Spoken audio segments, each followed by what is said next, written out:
नमस्कार दोस्तों, स्वागत है आपका आपके अपने YouTube channel RBSC online classes में। आज अपन बात करेंगे आपके क्लास 10th का मैथ का बहुत ही महत्वपूर्ण टॉपिक जो है, यानी आपका चैप्टर नंबर 10 वर्थ के बारे में अपन बात करेंगे। आपका 10वीं प्रश्नावली है वर्थ, उसके बारे में बात करेंगे। बहुत महत्वपूर्ण प्रश्नावली है, 5 नंबर आपको बहुत आसानी से दिला सकती है। बहुत छोटी सी प्रश्नावली है, अगर आप इसको थोड़ा सा ध्यान से करते हैं तो मुश्किल से 6 या 8 सवाल हैं आपके बहुत महत्वपूर्ण, जो एग्जाम में बार बार रिपीट होते हैं। वो अपन प्रश्नावली के अंदर देखेंगे कौन से सवाल हैं। और सबसे पहले अगर आप इस प्रश्नावली को जितना छोटी आपको दिख रही है उससे ही ज्यादा महत्वपूर्ण इसका बेसिक है। अगर आप इसके बेसिक को अच्छे से कवर कर लिया तो इसका कोई मुश्किल से मुश्किल सवाल आप चुटकियों में सॉल्व कर पाएंगे। और बिल्कुल आसान एग्जाम में आने वाले पर्सन को भी आप ना केवल सॉल्व कर पाएंगे बल्कि उसमें से पूरे नंबर बहुत ही अच्छी तरीके से निकाल पाएंगे। तो हम बात करते हैं हमारी जो 10वीं प्रश्नावली है 5 नंबर की, जिसका नाम है वर्थ, उसके बेसिक के बारे में। तो सबसे पहले हम इसका बेसिक समझेंगे। बेसिक को अगर आपने ध्यान से समझ लिया तो बिल्कुल आप प्रत्येक सवाल को बहुत ही आसान से हल कर पाओगे। और कुछ सवाल तो ऐसे हैं जिसमें आपको पेन उठाने की जरूरत नहीं है, आप इस तरह से इसको सॉल्व कर पाएंगे। यानी एग्जाम में तो हमें करके बताना है, लेकिन आपको सवाल बहुत ही आसानी से आप दिमाग में भी सॉल्व कर सकते हो और फिर उसको पेपर पर आप लिखकर बता सकते हो कि हमें इस तरह से सॉल्व करना है। तो चलिए हम पहले इसके महत्वपूर्ण, जैसे हर प्रश्नावली में अपन बेसिक समझ लेते हैं। अगर अपनी आधार यानी अपनी नींव मजबूत है तो फिर उस पर कितनी बड़ी से बड़ी बिल्डिंग बनाई जा सकती है, कोई बड़ा से बड़ा आने वाला क्वेश्चन अपन आसानी से सॉल्व कर पाएंगे। तो चलिए हम देखते हैं कुछ सबसे पहले महत्वपूर्ण कुछ बिंदु देखते हैं। जैसे मैं यहाँ पर एक बार फटाफट से 2-3 वर्त बना लेता हूं जिसको हम समझेंगे। यहाँ पे एक वर्त हमने ये ले लिया, दूसरा हमने वर्त ये ले लिया, तीसरा वर्त हमने ये ले लिया। यहाँ पर एक बार 3 वर्त लिए हैं और इसमें अपन कुछ समझते हैं। तो चलिए हम बात करते हैं ये इस वर्त का क्या होता है। जहां पर अपन प्रकार रख के वर्त को बनाते हैं वो वर्त का क्या होता है, केंद्र कहलाता है। क्या कहलाता है हमें पता है, ये इसका वर्त का क्या है, ये है वर्त का केंद्र। बहुत ही बिल्कुल बेसिक से ये हमारा वर्त है जिसे हमने बनाया। ये गोल वाली रेड वाली लाइन दिख रही है, इसको हम कहते हैं परिधि। क्या कहते हैं, परिधि। ये जो रेड रेड आपने देखी होगी, चूड़ी जो पहनते हैं, चूड़ी में जहां जहां कांच लगा हुआ है, साइकिल की जो जो रिम वाला भाग है, ठीक है, बार बार वाला गोल वाला भाग, वो उसकी परिधि होती है। क्या होती है, परिधि। और बिल्कुल जहां पर साइकिल का बिल्कुल बिल्कुल बीच वाली जो धुरी होती है, साइकिल के टायर की बीच वाली जो धुरी होती है वो उसका केंद्र होती है। उसका क्या होती है, केंद्र। ठीक है, तो अपन जब प्रकार से ऐसे जब डायग्राम बनाते हैं, कोई वर्त बनाते हैं, तो जहां पर प्रकार की नोक रखी है वो उस वर्त का केंद्र होता है। तो इसको हम केंद्र कहते हैं, वर्त का केंद्र होता है। ये क्या होता है, वर्त का केंद्र। चलिए आइए हम और आगे बात करते हैं। यहाँ पे और बात करें आगे, तो ये हम वर्त का केंद्र बात करें और ये परिधि है। ध्यान से मेरी बात को सुनिएगा। अब मैं जो बात कर रहा हूं, इस केंद्र और परिधि को मिलाने वाली जो भी रेखा होती है, केंद्र और परिधि को मिलाने वाली जो भी रेखा होती है उसको हम त्रिज्या कहते हैं। क्या कहते हैं, त्रिज्या। कहीं से भी मिला दीजिएगा आप, कितनी भी रेखाएं मिला दीजिएगा, ये सारी क्या है, त्रिज्या है। केंद्र और परिधि को मिलाने वाली, क्या मैं यहां से यहां मिला दूं तो बिल्कुल ये भी त्रिज्या है, यहां से यहां मिला दूं तो बिल्कुल ये भी त्रिज्या है। केंद्र और परिधि को मिलाने वाली रेखा को हम क्या कहते हैं, त्रिज्या कहते हैं। चलिए इसी में एक और बात समझ लेते हैं, ये बहुत महत्वपूर्ण है। अगर हम परिधि केंद्र से जाते हुए दोनों तरफ परिधि को, बिल्कुल सीधी लाइन खींचनी है, यहां पर देखिएगा बिल्कुल सीधी लाइन आप खींचते हैं, ठीक है, बिल्कुल सीधी लाइन, और परिधि को दोनों तरफ केंद्र से जाते हुए लाइन टच करेगी, उस लाइन को हम कहेंगे व्यास। क्या कहेंगे, व्यास कहेंगे। क्या कहेंगे, व्यास। केंद्र से जाते हुए परिधि को दोनों तरफ जो टच करेगी लाइन, उसको हम व्यास कहेंगे। क्या कहेंगे, व्यास कहेंगे। जरा ध्यान से देखिएगा, अगर नहीं दिख रहा तो मैं इसको थोड़ा और डार्क कर देता हूं। ये वाली लाइन है, देखो केंद्र से भी जा रही है और ये क्या है, इसका व्यास है। कितने भी व्यास खींचे जा सकते हैं। चलिए ठीक है, यहां हमें समझ में आ गया। इसके बाद में हम देखते हैं यहां पर थोड़ी सी और बात समझते हैं यहां पर। ठीक है, ये हमारा केंद्र है, ये होता है वर्त का केंद्र। ठीक है, यहां पर देखिएगा, अगर मैं वर्त के यहां पर कोई बिंदु लेता हूं, यहां मैंने बिंदु लिया, तो ये क्या है, ये वर्त के अंदर है। तो इसको हम क्या कहेंगे, वर्त के अंदर ना कह के इसको कहेंगे अभ्यंतर, अभ्यंतर बिंदु। ठीक है, अगर मैं वर्त के यहां पर कोई बिंदु ले लेता हूं, इसी वर्त के लिए मैंने कोई यहां पर, इस वर्त के लिए मैंने यहां पर कोई बिंदु लिया है, इसके लिए ये मान लो O है, ये P है, और ये जो Q बिंदु है ये क्या है, ये यहां से बाहर है, तो इसको हम क्या कहेंगे, बाह्य बिंदु। ये क्या है, इस वर्त के बाहर है तो बाह्य बिंदु, अंदर है तो अंतः बिंदु। ठीक है, चलिए इसके बाद में हम और समझते हैं। यहां पे देखिएगा, एक यहां पर शब्द आएगा अपने पास सकेंद्रीय वर्त।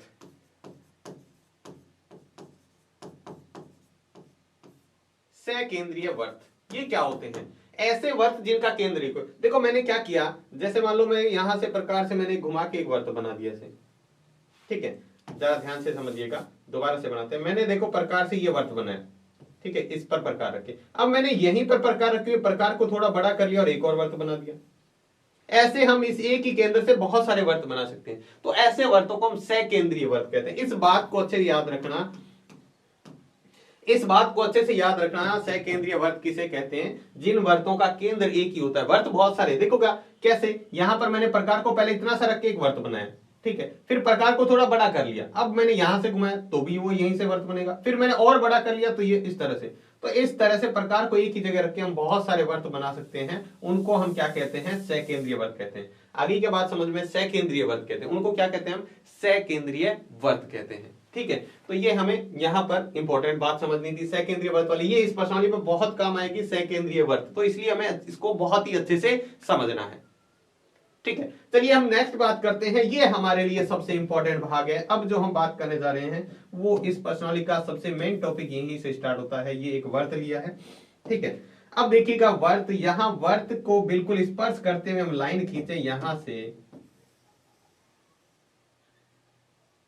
ठीक है, ये लाइन इसको वर्त को यहां पर टच कर रही है, एक बिंदु पर टच करते हुए जा रही है। तो इस लाइन को हम क्या कहते हैं? ये हमारी होती है स्पर्श रेखा। स्पर्श रेखा जो वर्त को स्पर्श करते हुए जाए, सिर्फ छूते हुए जाए, अंदर से नहीं जा रही है, सिर्फ बाहर वाले वर्त की परिधि से टच करते हुए जाए, इसको हम कहते हैं स्पर्श रेखा। क्या कहते हैं? स्पर्श रेखा। और जहां ये स्पर्श रेखा इस वर्त को टच करते हुए जा रही है, उसको हम, इस बिंदु को हम क्या कहते हैं? इस बिंदु को हम क्या कहते हैं? इस बिंदु को हम कहते हैं स्पर्श बिंदु। क्या कहते हैं? ध्यान से देखिएगा, स्पर्श बिंदु क्या कहते हैं?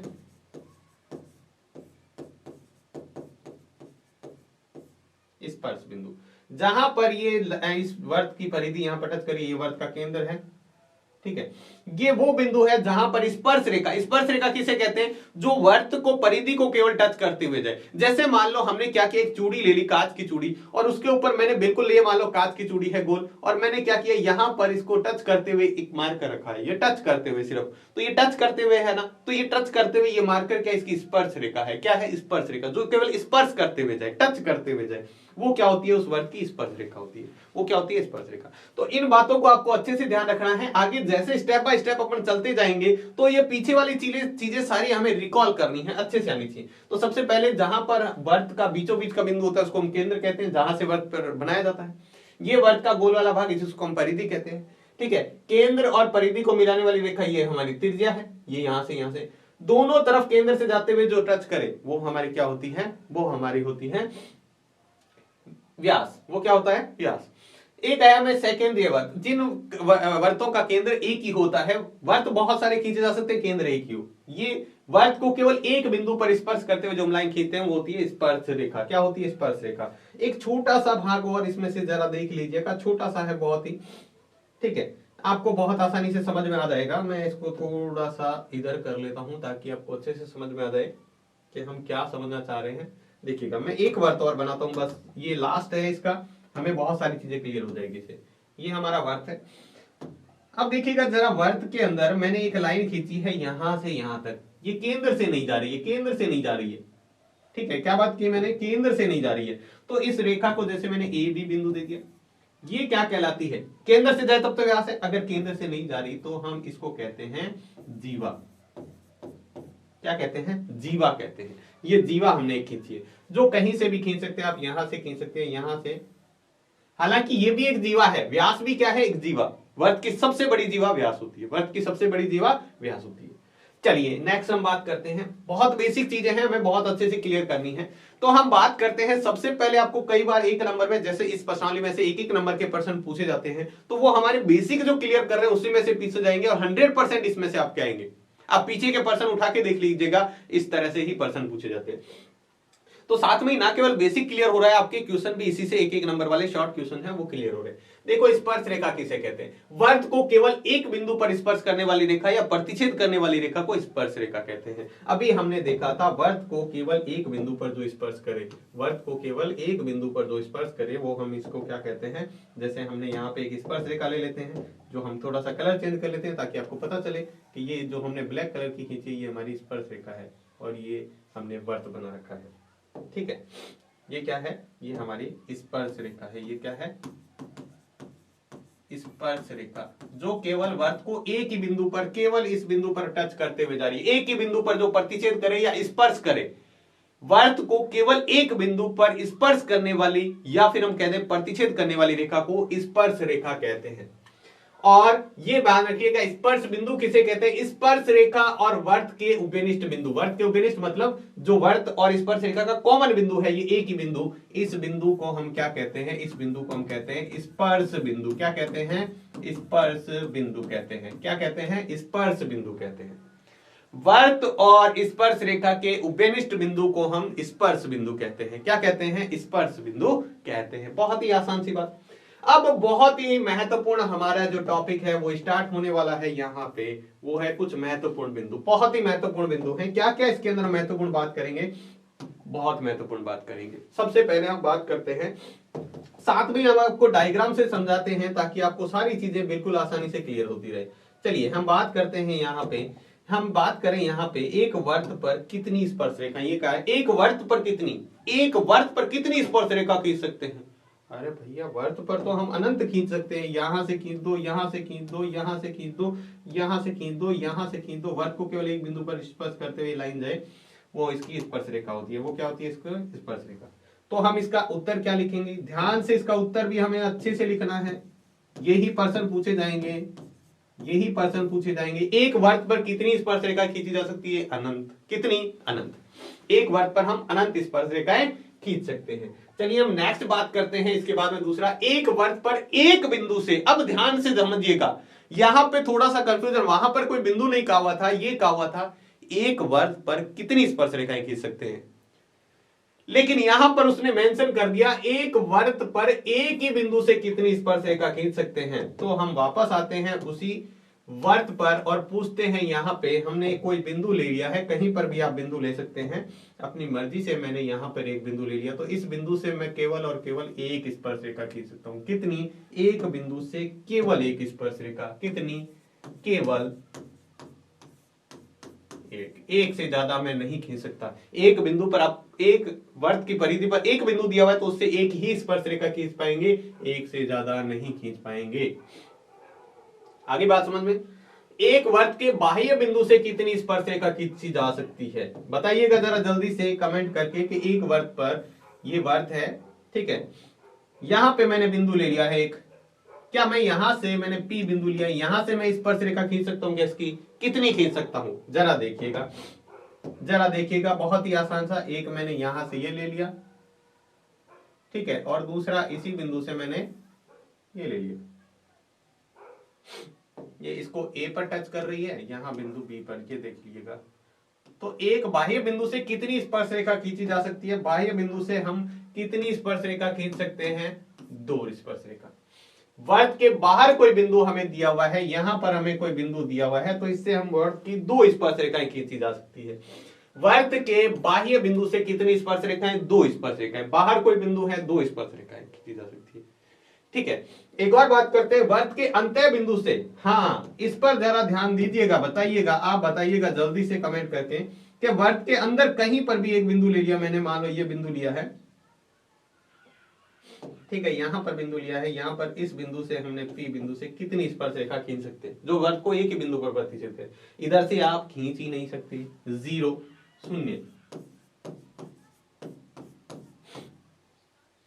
खींच ही नहीं सकते, क्योंकि आप जहां पर भी लाइन खींचेंगे वो इसको 2 बिंदु पर प्रतिच्छेद करेगी। मैं खींच के बताता हूं, जैसे मान लो आपने यहां खींचा तो ये तो दोनों बिंदु पर टच करेंगे, यहां पर भी वर्त को प्रतिच्छेद, तो खींच ही नहीं सकते। तो ये पॉइंट भी आपको अच्छे से ध्यान रखना है। वर्त के अंत्य बिंदु या फिर कह दे अभ्यंतर बिंदु,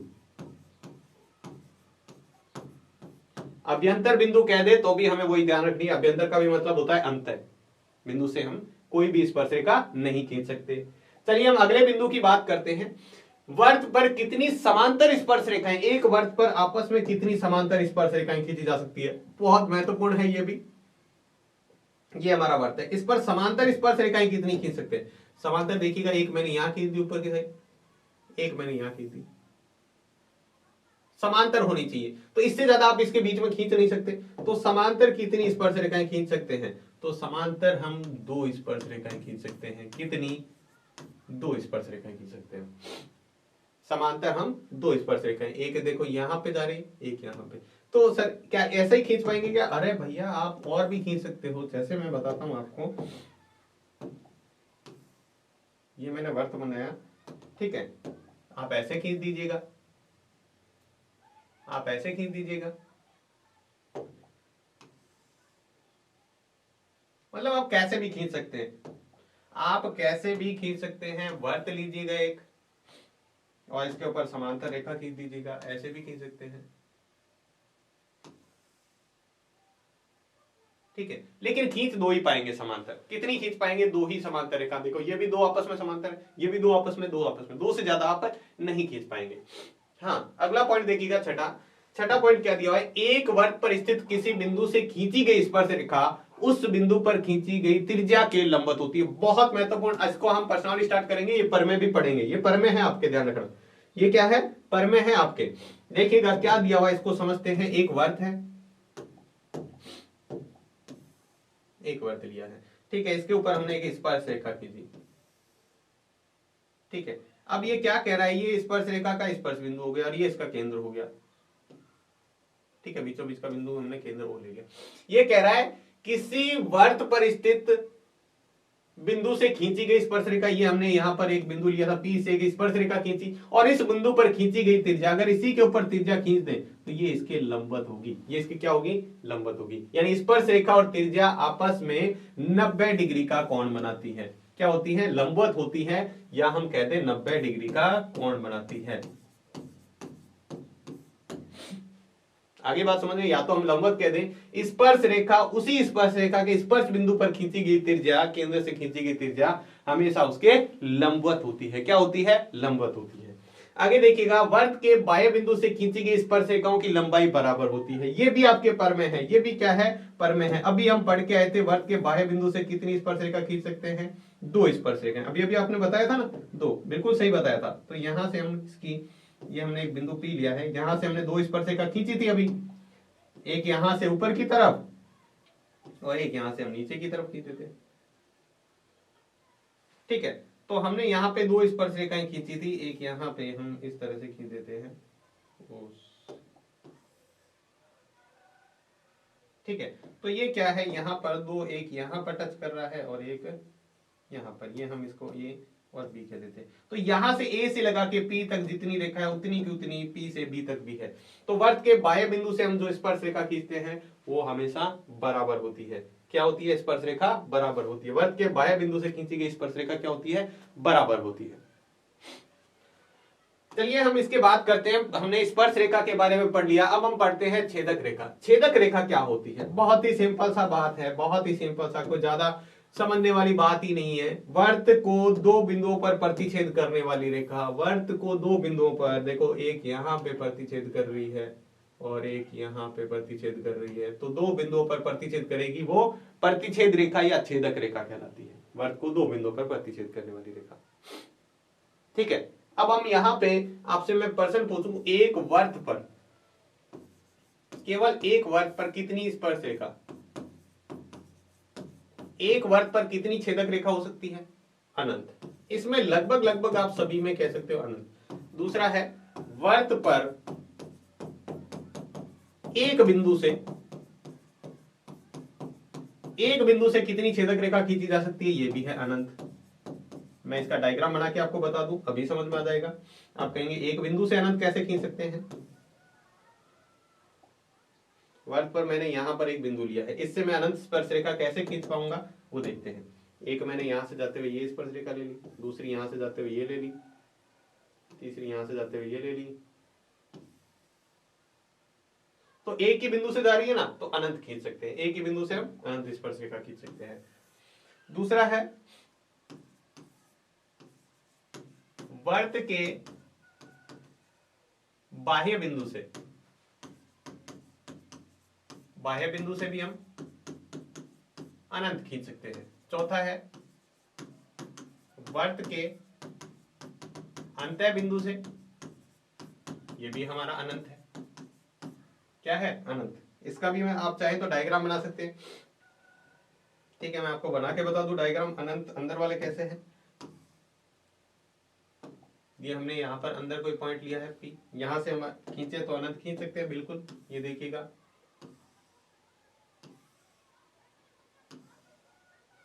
ये सारी पी बिंदु से जा रही है, लेकिन बहुत सारी हम खींच सकते हैं। ये सारी सारी इसकी छेदक रेखा है। इसमें लगभग लगभग आपको ये याद रखना है अनंत। ठीक है, वर्त पर समांतर कितनी छेदक रेखा से खींच सकते हैं?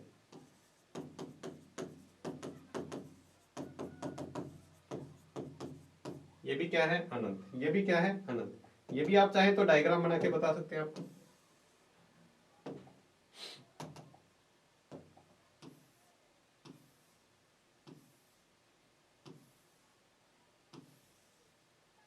इसके बीच में बना, तो इस तरीके से आप अनंत स्पर्श रेखाएं, समांतर स्पर्श रेखाएं खींच सकते हैं। देखिएगा अनंत, इसमें और बहुत सारी आ जाएगी इसके बीच में, तो अनंत खींच सकते हैं। तो ये हमें ध्यान रखने थे कुछ पॉइंट जो हमें इस तरह से खींच सकते हैं। बाह्य बिंदु से, अंत्य बिंदु से, वर्त पर एक बिंदु से, ठीक है, बाह्य बिंदु से, अनंत बिंदु से, कहीं से भी कहे तो हम अनंत छेदक रेखाएं खींच सकते हैं। छेदक रेखा किसे कहते हैं? छेदक रेखा वर्त को दो बिंदुओं पर प्रतिच्छेद करने वाली रेखा। वर्त को कितने बिंदुओं पर? दो बिंदुओं पर प्रतिच्छेद करने वाली रेखा को हम छेदक रेखा कहते हैं। तो ये तो था हमारा इसका बेसिक, जो हमारी 10th एक्सरसाइज हम पढ़ने वाले हैं उसके अंदर हमारा बेसिक है। अगर आप इस बेसिक को अच्छे से क्लियर कर लेते हो तो मुझे नहीं लगता कि आपको प्रश्नावली में कुछ भी दिक्कत आने वाली है। आप अच्छे से इसको देखिएगा, अच्छे से इसको पढ़िएगा, फिर प्रश्नावली के सवाल करेंगे तो मैं कह रहा हूं आप चुटकियों में सारे सवाल कर पाएंगे। बहुत ही आसान, जिसमें 10.1 तो आप बिल्कुल आसानी से कुछ ही सेकंडों में ही इसको कर सकते हैं। अब आपको पेन चलाने की जरूरत नहीं पड़ेगी 10.1 के अंदर। ठीक है, तो आज की वीडियो में बस इतना ही। नेक्स्ट वीडियो में हम बात करेंगे आपके एक्सरसाइज की, जिसमें 10.1 को बात करेंगे और उसके बाद में 10.2 को। बहुत ही छोटी सी एक्सरसाइज है, ज्यादा बड़ी नहीं है, लेकिन आपको 5 नंबर बहुत ही आसानी से दिला सकती है। बस थोड़ा सा आपको इसके अंदर ध्यान देने की जरूरत है और इस बेसिक को अच्छे से कवर करने की जरूरत है। तो आज के वीडियो में बस इतना ही। मिलते हैं नेक्स्ट वीडियो में आपकी प्रश्नावली 10.1 के साथ। तब तक के लिए धन्यवाद।